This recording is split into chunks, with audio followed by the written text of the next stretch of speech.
Hello, welcome back to The Dirty Truth. I'm Benjamin Harris, and today we're going to talk about how Dr. Lee Cronin defeats himself. This was a debate. This is kind of a debate or a response to a discussion/debate between Dr. James Tour and Dr. Lee Cronin, and that was this was posted or done on February 28th, 2020, and the video is called "Are We Close to Discovering the Origin of Life? James Tour versus Lee Cronin." Before we get into the talk, I'd like to talk about Hero. This is a non-profit organization that started to increase the quality of lives of this nation's heroes, veterans, first responders, and Gold Star families. Hero is dedicated to giving back to our veterans and first responders by providing action-packed, fun-filled family vacations, once-in-a-lifetime hunting trips, and deep-sea fishing trips. Their motto is meant to reflect the courage of the nation's heroes and comes from Isaiah 6:8, where it says, "Also I heard the voice of the Lord saying, Whom shall I send, and who will go for us? Then said I, Here am I, send me." If you want to make a tax-deductible donation, check out Hero at www.herooutdoors.org, or you can just visit them at that website and follow along with some of the stuff that they're doing. All right, so let's get back to the program here. All right, so the first 18 to 20 minutes of this video is just explaining why Dr. Tour is on the show, and that he's a Christian and believes in Jesus. And then Dr. Cronin says that he's an atheist, right? So the first time that Dr. Cronin was on the show, the host actually kind of misquoted Dr. Tour, so Dr. Tour is here to kind of defend himself. All right. Now they both agree. Okay, so one is a Christian and one is an atheist, right? But they're talking about the origin of life. And Dr. Cronin is a biologist. All right, so they both agree that they only want to see what the evidence is. Just show me the proof, right? So this is how Dr. Cronin defeats himself. So at 23 minutes into the video, Dr. Tour starts to give a textbook definition of what life is. Now they both agree that going from simple molecules to life, they both agree that happened, but they don't know how. Okay, so all of chemistry and biology and all of this stuff, and when you start talking about evolution, they're talking about the origin of life. So they know in order for evolution to be correct that it had to have went from,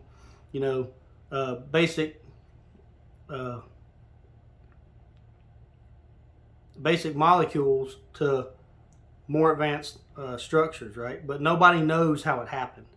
Okay, so they both agree to that. And then Dr. Tour asked this question. He said, if you have information, then you have life. All right. So you said, and he quotes Dr. Cronin. Dr. Cronin said, and I quote, "Universes without life are universes without information." So then Dr. Tour asked information itself, is it life? Dr. Tour says it's not life. And so he asked him, he said, would you agree that life has information, but information is not life? So the example is, if you write information down on a piece of paper, that the paper then is not alive. Okay, and the answer to this is how Dr. Cronin answers. Right, now remember, he's an atheist, so he's saying if you write information on a piece of paper like this, the piece of paper is not alive. Okay, and this is what Dr. Cronin says. This is how he answers the question as an atheist, and this is how he defeats himself. He says, no. The information on the piece of paper is as much as live as you are. Talking about Dr. Tour, right? He then digs his hole deeper by saying, if you did not exist, then you would not be able to write on that piece of paper. So if someone brings Dr. Cronin a piece of paper with writing on it, then that's just evidence of life somewhere. This is an atheist killing his own argument. So he doesn't believe in God, but he's saying that the information is proof of life. Okay, so how about this instead of paper, right? Let's say I bring you a code written in DNA of all living things, because in your own words you said, and I quote again, universes without life are universes without information. And information, according to you, is proof of life, right? So instead of a piece of paper, you agree that there's information in DNA. So where did the information come from? So let's back it up. Let's back it up a little bit. How about the laws of physics? This is also information. This is information because it has to be so finely adjusted, before matter is here to allow the material universe to even exist. Because if gravity is wrong by just 1 part in 10 to the 40th power, we don't exist. If the cosmological constant is wrong by just 1 part in 10 to the 120th power, we don't exist. So the very laws that you use in chemistry agree because they're physical laws and they are testable and repeatable. You keep talking about the evidence trail that leads us down this track, right? The real question is not what is the origin of life. That's not what it should be. The real question should be, what is the origin of information? And that, my friend, is God. And you're just, you've just accidentally proven it in your own argument.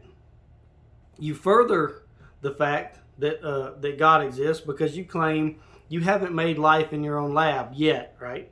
Haven't done it yet, but you will. And then you say, when you do it, did the life come from you? And then if it did, then where did you come from, right? So I'm fairly certain that I've read that in a book somewhere. The Bible? I'm pretty sure the Bible on the first page actually says what you just said. Let's just see. This is Genesis, right? Chapter 1, right here. Confirmation of man in the image of God. Let's just see what it says. Let's see if it matches what you just said. And God said, let us make man in our image after our likeness, and let them have dominion over the fish of the sea, and over the fowl of the air, and over the cattle, and over all the earth, and over every creeping thing that creepeth upon the earth. So, that was verse 26, this is verse 27. So, God created man in his own image. In the image of God created he him. Male and female created he them. Verse 28. And God blessed them, and God said unto them, be fruitful and multiply, and replenish the earth, and subdue it, and have dominion over the fish of the sea, and over the fowl of the air, and over every living thing that moveth upon the earth.